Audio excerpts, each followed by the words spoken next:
Olá, pessoal, sejam bem-vindos a mais um episódio do podcast China para o Brasil. Eu sou a Daiane Mendes, jornalista e redatora do blog China to Brasil. E aqui comigo também está a Luana Oliveira, também jornalista e produtora do nosso podcast. Olá, pessoal, sejam bem-vindos. E hoje temos uma convidada muito especial. Trouxemos a Eliana Lei, estudante de administração e coordenadora de contas no departamento de RH da IESH. Ela vai compartilhar um pouco para a gente da história dela aqui com a gente.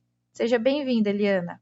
Olá, pessoal. Muito obrigada pelo convite. Estou muito feliz aqui poder compartilhar um pouquinho da minha história. Dia 15 de agosto é celebrado o Dia da Imigração Chinesa e é sobre isso que iremos conversar hoje.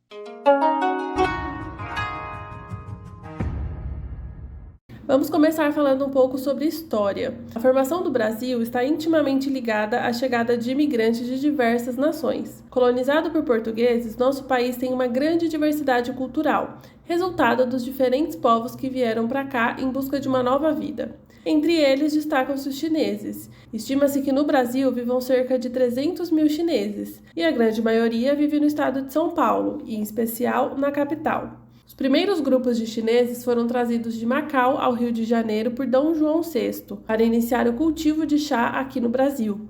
Era um sonho do então príncipe regente repetir aqui na colônia o comércio de chás entre a China e a Europa. A chegada dos primeiros imigrantes marcou a história do Rio de Janeiro e ganhou uma homenagem por lá, o famoso Mirante da Vista Chinesa. O fluxo migratório ganhou força a partir da década de 1950 por causa dos conflitos que aconteciam na China nesta época. O movimento se intensificou com a abertura do país asiático ao Ocidente na década de 1980, possibilitando assim a vinda de chineses que aqui empreenderam e exercem suas atividades no comércio e na manufatura. Hoje, muitos chineses vêm trabalhar em companhias transnacionais chinesas que atuam no Brasil nos mais diversos setores. E a chegada oficial dos primeiros imigrantes chineses a São Paulo, segundo registros oficiais, ocorreu em 15 de agosto de 1900, e por isso foi escolhida essa data para a celebração anual. A homenagem foi incluída no calendário oficial nacional em 2018 e desde então vem sendo celebrada. E depois da gente entender um pouco da história geral dos imigrantes, gostaríamos de ouvir a sua história, Eliana, que é descendente de chineses. Conta pra gente um pouco da sua história.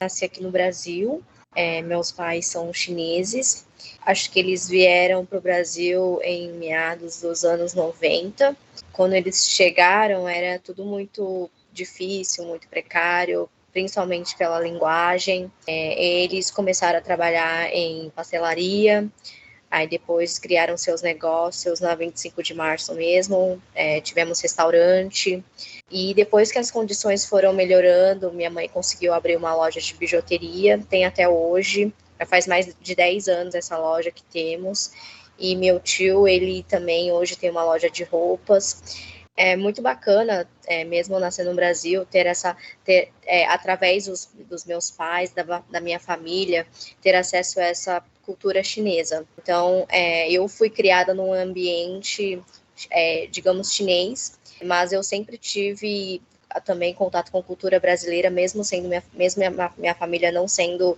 brasileira, por causa que eu estudava, eu ia para a escola brasileira, e ao mesmo tempo que eu ia para a escola brasileira, também cursava chinês até os 11 anos da minha vida, 12 anos. É super bacana ter essa relação intercultural. Acho que é isso. Conta um pouco mais sobre essa parte da sua infância que você estudou em escola chinesa. Como que foi essa fase? Quando eu era criança, como minha família não estava numa condição muito boa e minha mãe também não tinha muito tempo, condição de ficar comigo, eu fui para a China, eu viajei com meu tio e eu fiquei lá com meus tios e minhas tias. Eu acho que eu fiquei 3 anos, eu só não lembro se é 3 anos, 5 anos, depois eu preciso confirmar com minha mãe. Mas eu fiquei um tempo lá, e nesse tempo que eu fiquei lá, eu fiquei estudando maternal. E nas escolas que eu ficava de segunda a sexta na escola, eu tinha cama, todas as roupas de camas era personalizado o meu nome, eu acho que tenho até hoje. E aí eu voltava para casa de final de semana, no caso na casa dos meus tios.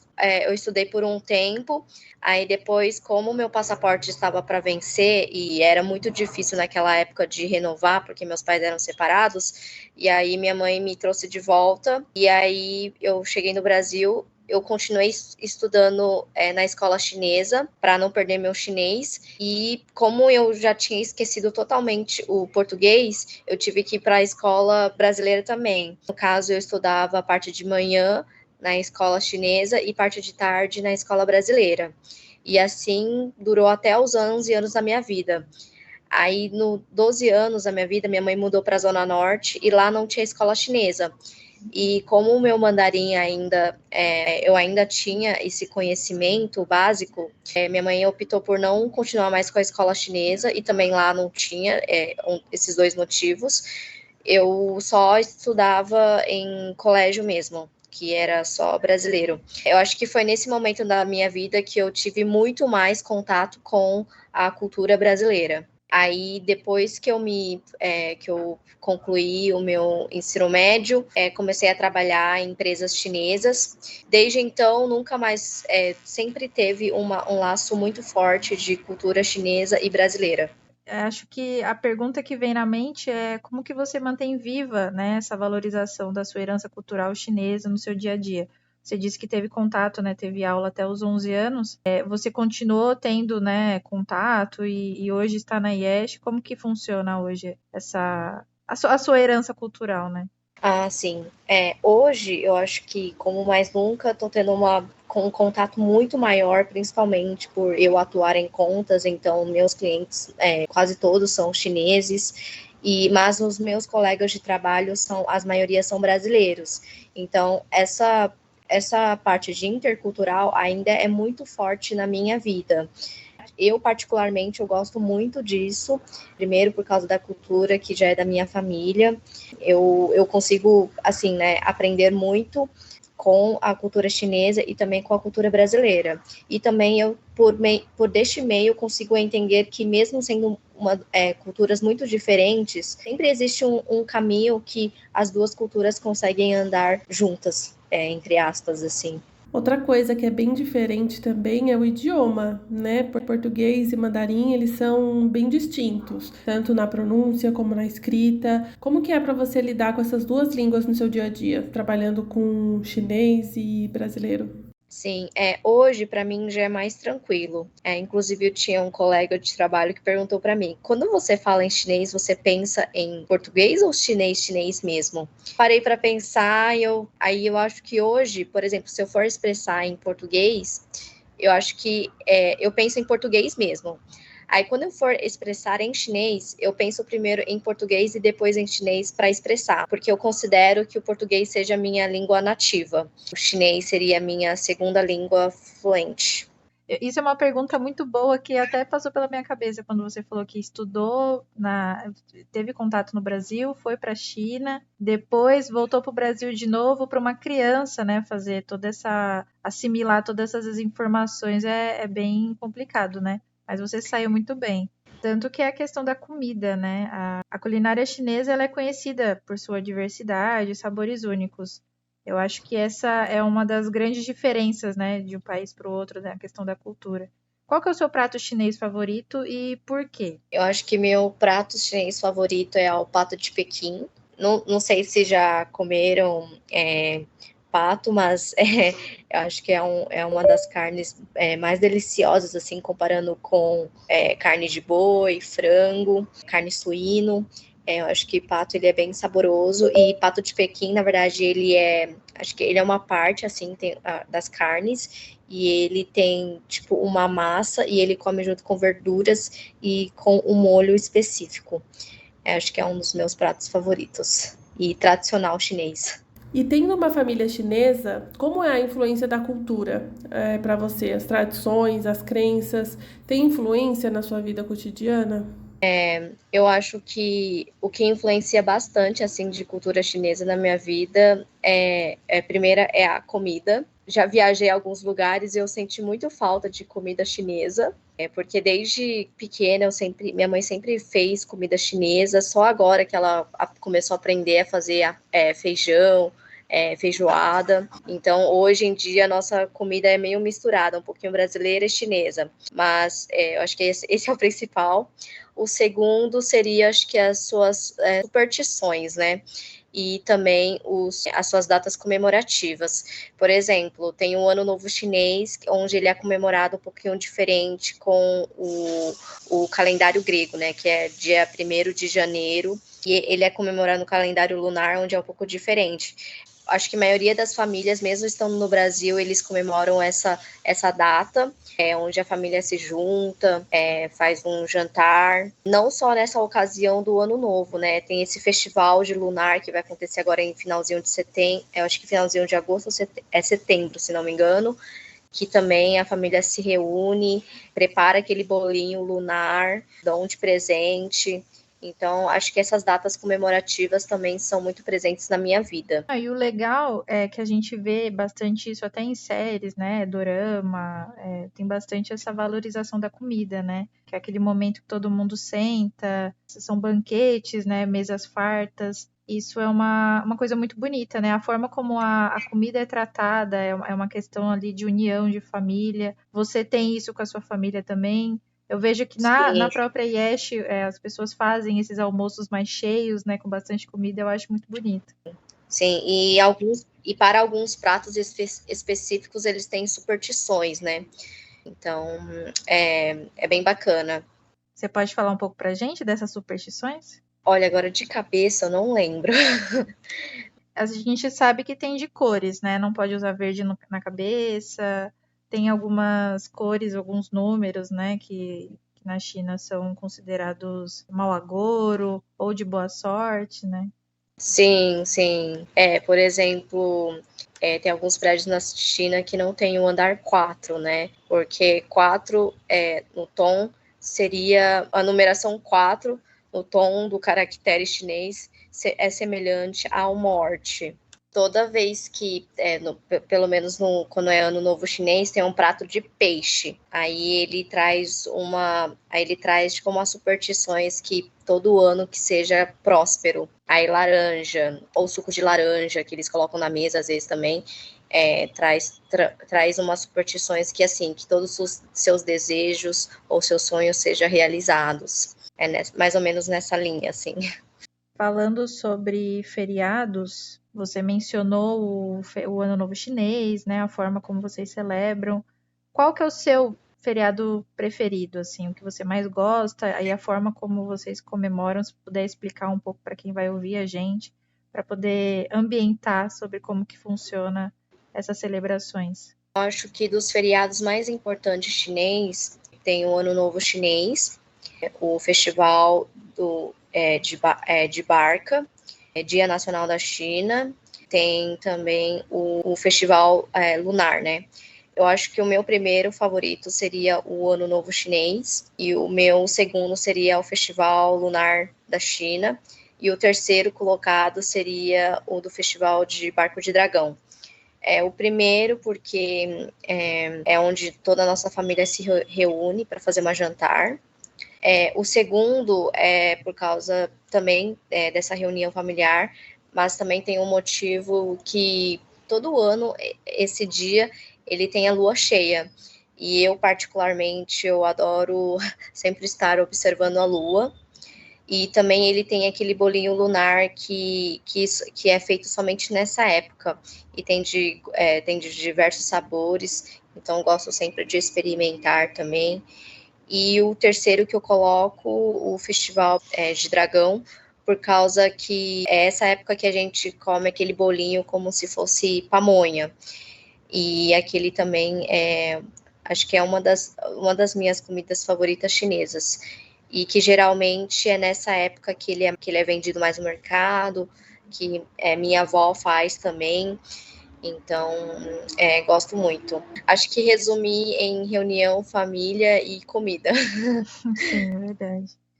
Tem algum feriado aqui do Brasil que você gosta bastante? Você consegue identificar algumas semelhanças? Acho que a data acho que seria a independência do Brasil, né? Onde é uma data significativa para a história do Brasil. E acho que semelhante, fora daquelas internacionais, né? Mas acho que semelhante, assim, essa data comparada com a China, acho que pela história não tem. Mas no Brasil, acho que seria essa da independência do Brasil, que reflete muito a história do Brasil. Tá certo. Eu acho que vai ser um sim, né, essa pergunta, mas você acredita que essa sua herança chinesa teve algum impacto na sua carreira e escolhas profissionais? Sim, com certeza. Na verdade, desde quando eu me formei no ensino médio, assim, concluí o meu ensino, assim, eu comecei a trabalhar em empresa chinesa. Mas eu comecei a trabalhar na época e eu pensei assim, eu tenho expertise em mandarim, então isso consegue me ajudar a procurar um emprego. Mas hoje eu penso assim, eu quero divulgar, eu quero explanar cultura chinesa, eu quero mostrar, né, porque na mídia eu vejo que tem muitas, hoje não tanto, mas eu já vi algumas mídias que às vezes distorce um pouquinho a realidade dos chineses. Então, hoje eu acho que eu gostaria muito, né, de poder explanar, compartilhar a cultura chinesa, que uma coisa é diferente, né? Outra coisa que às vezes não é só aquilo que a mídia traz, né? Então, eu acho que hoje o meu sentimento é esse. Ah, bem legal. E trabalhando tanto com brasileiros e chineses, tem algum aspecto da mentalidade chinesa que você incorporou no seu ambiente de trabalho? Sim. Ai, como que posso dizer a palavra? Eu acho que se for para resumir, é querer para tudo de última hora. Eu acho que essa frase resumiria que eu usei para incorporar no meu ambiente de trabalho. De modo em geral, os chineses eles são bem rápidos, assim, né? Então, tudo que a gente tenta fazer, tenta entregar assim, antes do prazo ou no prazo que eles estabelecem. Acho que é isso. Talvez uma agilidade dos processos, né? Isso, é isso. Acho que a palavra correta seria agilidade, isso. Bom, e mudando um pouco o assunto e indo mais pro lado de entretenimento, as coisas que você gosta, as produções asiáticas, elas estão muito presentes globalmente. Tanto doramas, K-pop, filmes, a indústria de beleza. No episódio passado a gente até comentou sobre isso, sobre a onda coreana que tem crescido muito nos últimos anos, tem feito muito sucesso. E você assiste alguma coisa, acompanha? Como que é a presença disso no seu dia a dia? O que você gosta de ouvir, de assistir? Eu particularmente acompanho muito e eu também gosto muito. Inclusive, falando de música, tem um cantor chinês que ele esteve presente, acho que fez show em maio, se não me engano, acho que foi em maio, e eu fui no show dele, achei muito legal, um cantor chinês, ele tem muitos fãs brasileiros, muito mais que eu imaginava, porque estava super lotação, então eu gosto muito. TikTok, ele tem a versão internacional, mas ele tem a própria versão chinesa. Eu uso os dois, eu gosto muito. O TikTok, na verdade, eu comecei a usar recentemente, estou gostando bastante dos conteúdos, para ver como que os jovens estão se posicionando aí, e também dos chineses, porque porque eles publicam muitos programas, tem muito vídeo curto, assim, que tem uma ideia surreal, eu acho a edição, a moderação deles é surreal, então acompanho bastante no TikTok, chinês quanto o internacional. E também assisto dorama chinesa, acompanho alguns programas, hoje não tanto mais, hoje eu acho que acompanho muito mais pelo TikTok chinês, porque ele é muito mais rápido, e um programa às vezes é 1 hora e 50, uma novela, às vezes ele tem 34 episódios, hoje não tenho mais tanto tempo assim para acompanhar, acho que eu acompanho mais por TikTok chinês. E até uma curiosidade pessoal minha é que a gente usa o WeChat, né? E lá na China o WeChat ele é muito usado para pagamento, como meio de mensagem, rede social, ele é muito usado para tudo lá, né? E eu vi que tem uma aba lá, uma opção de vídeos curtos. Quando a gente clica, é como se fosse um Reels, um TikTok, que é os videozinhos curtos e a gente vai passando. Essa opção, ele é bastante usada lá na China?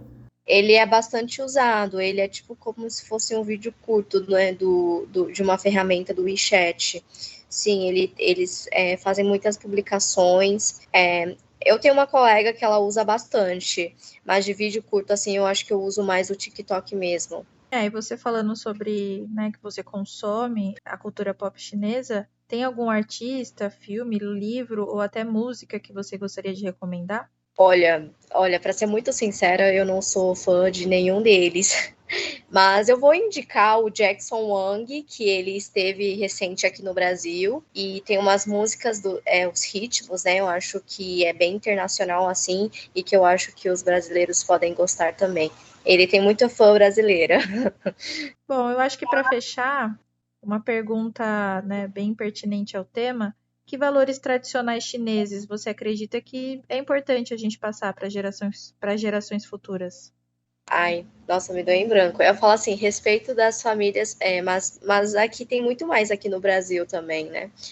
Acho que de tradição. É que eu acho que essa resposta eu sou muito mais brasileira do que chinesa. Eu acho que eu teria algo para sugerir os chineses do que para os brasileiros. Pode ser também. Eu acho que, por exemplo, a escolaridade, eu acho que essa da escolaridade, né? Que se a gente for ver hoje das empresas de tecnologia, de maiores de tecnologia, os CEOs têm 30 anos, têm 35 anos, assim. E aqui no Brasil, quando alguém está no cargo de CEO, geralmente tem 60 anos, 70 anos. Então, eu acho que da idade, né? Tem essa questão da idade, mas tem a questão da escolaridade. Por exemplo, aqui no Brasil, para quem que está cursando ou técnico ou ensino superior, ele está trabalhando integralmente também. E lá na China, isso não é muito comum. Assim, tem pessoas que trabalham, mas são pouquíssimas, porque a grade deles, né, às vezes não permite ter essa carga horária de 8 horas. Então, muitas vezes eles estagiam e depois eles ingressam ao mercado. Então, acho que a escolaridade e a idade, né? Eu acho que tem muito a ver com a questão do chinês já chegar preparado, né, no mercado de trabalho. Ele Sim, teve todo esse sim, período sim. da escola, ensino médio, uma educação muito sólida, para É, quando ele chega na empresa, ele já está preparado, ele tem aquela cabeça mais tranquila. O brasileiro não, tem que sair da escola, trabalhar, estagiar, fazer um curso, empreender, tudo ao mesmo tempo. Então, até a gente chegar num cargo de CEO, a gente teve que fazer muitas outras coisas, né? Acho por sim, isso que a gente sim, acaba sim. chegando mais velho nesses cargos tão altos. E eu, trabalhando com recrutamento, a gente sempre tenta trazer muito essa visão aqui do Brasil, a realidade brasileira, para os chineses. Você pode falar um pouco mais sobre... Porque eu acho que é interessante você explicar como que você atua, né? Você traz... Não sei se eu estiver falando besteira, mas, por exemplo, o cliente chinês chega, pede um perfil assim assim, e aí você tenta buscar aqui no Brasil um candidato que se adeque às vagas. Para algumas vagas, a gente já tenta conversar com eles, né? Por exemplo, tem um cliente que está buscando um gerente de RH com bagagem e fluência em chinês aqui no Brasil. Então eu tento explicar para ele, né, que esse cargo aqui é bem difícil. Muitos chineses estão se formando, né? Muitos chineses começaram a trabalhar com o tradutor e depois, conforme com o tempo, foi se especializando, né, para se tornar o profissional daquela tal área. Então, a gente tenta trazer alguns fatos para explicar para eles. Aí eu tenho outro cliente também que ele estava buscando um estagiário que precisava do inglês fluente e que era de tal curso. Aí a gente indicou um perfil, aí ele questionou, né? Falou, nossa, mas o fulano com tal idade ainda está cursando. Aí eu expliquei para ele, né, que aqui no Brasil é muito comum a pessoa iniciar a sua vida acadêmica, né, ou melhor, o seu ensino superior com 20 e pouco anos de idade, por causa de algumas condições, né, porque no Brasil, infelizmente, o sistema educacional ainda não está tão perfeito assim, ou tão adepto, tão acessível assim. Então, é normal aqui, mas não significa que eles não têm, eles podem ter bagagem, né? Então, a gente também tenta trazer algumas situações. Porque lá na China, geralmente, você dá 18 anos, você já está indo para a faculdade. Aos 22, você já se forma. Ou você não conseguiu aos 18, você estuda novamente, tenta cursar novamente, e aí você, com 19, vai. Mas são poucos casos, então é um pouco diferente aqui do Brasil. Tem algum perfil que os clientes pedem que é difícil de encontrar aqui no Brasil? Olha, algumas vagas que a gente vem trabalhando e que está considerado difícil, acho que a vaga de financeiro, expertise em financeiro, que tenha CRC ativo, anos de bagagem, é um perfil bem difícil, que tenha fluência em chinês, português e às vezes talvez inglês, por causa de uns reportes internacionais. Então, esse é um perfil que a gente sempre trabalhou, né, e que é difícil de encontrar um candidato assim perfeito para a vaga. Normalmente esses candidatos, eles são chineses também, né, ou descendentes chineses, ou você consegue encontrar ali um brasileiro? Porque eu imagino que o salário para essa vaga seja bem alto, né, comparado com a média salarial do Brasil.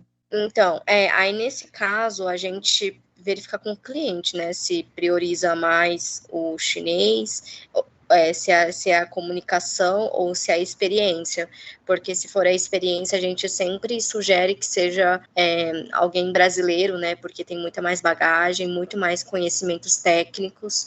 Isso aí são esses caminhos que a gente tenta conversar com o cliente para alinhar um perfil. Acho que futuramente o mandarim vai acabar se tornando uma língua obrigatória, né? A gente tem visto bastante empresas chinesas migrando para o Brasil, fazendo negócios aqui. Olha, eu acho que inglês é imprescindível, mesmo se você não for atuar em uma empresa chinesa. Agora, se você busca crescer em uma empresa chinesa, você vê visão nela, e que eu acho super interessante, porque chinês tem um mercado imenso, então se ela não tiver empresa no Brasil, ela pode ter empresas em outros países. Assim, aprender chinês é muito difícil, mas para quem que tem vontade, tem interesse, é uma boa escolha. Mas procurar entender a cultura chinesa também vai fazer uma diferencial, porque às vezes, tratando de um ambiente corporativo, os seus valores tem que às vezes bater com os valores da cultura da empresa. Então, assim, se é muito difícil de aprender chinês, pode buscar entender como é a cultura chinesa, né?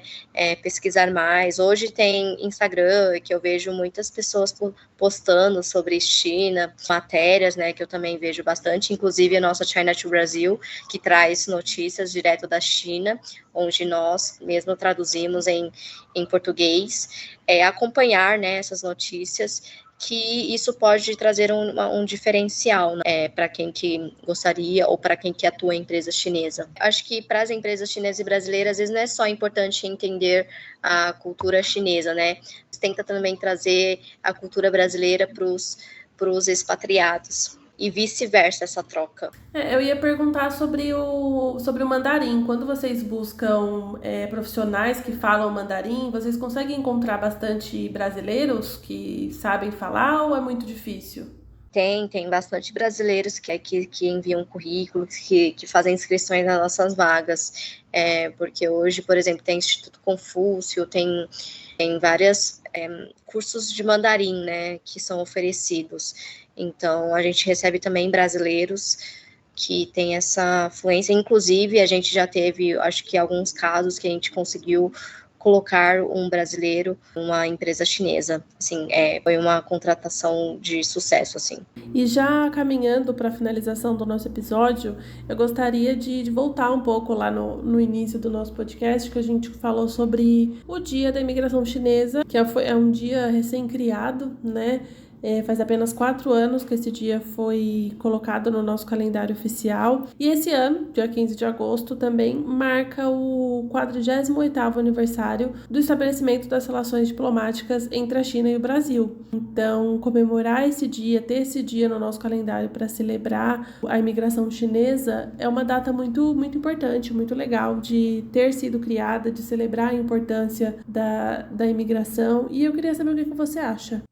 Eu acho que é importante, sim, isso significa, né, que a China e Brasil, a relação mantém, né, e que se fortaleça cada vez mais. Então, acho que é importante, não uma data só para os chineses, né, mas também é uma data chinesa comemorada no Brasil, né, então acho que fortalece a relação dos dois países, que é muito importante.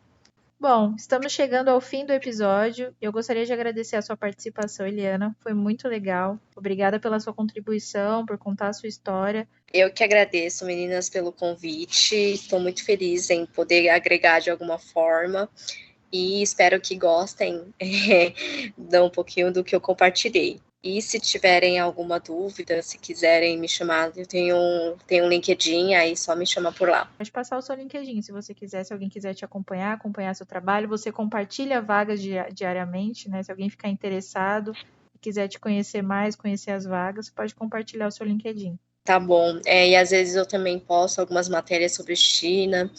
De vez em quando, quando surge alguma ideia, curiosidade, eu também gosto de compartilhar por lá. Então é isso. Obrigada, Eliana, viu? Muito obrigada mesmo. Agradeço de coração, é meu primeiro... Acho que é a primeira vez que eu faço isso. Eu fiquei muito nervosa, mas eu estou muito feliz. Obrigadão. Se você quiser saber mais sobre as notícias do Brasil e da China, nos acompanhe no blog chinatobrasil.com.br e em nossas redes sociais, Instagram, LinkedIn e YouTube, @ChinaToBrasil, Facebook, @C2BIESH. Muito obrigada para você que nos acompanhou até aqui e até o próximo episódio. Tchau, tchau, pessoal. Até a próxima.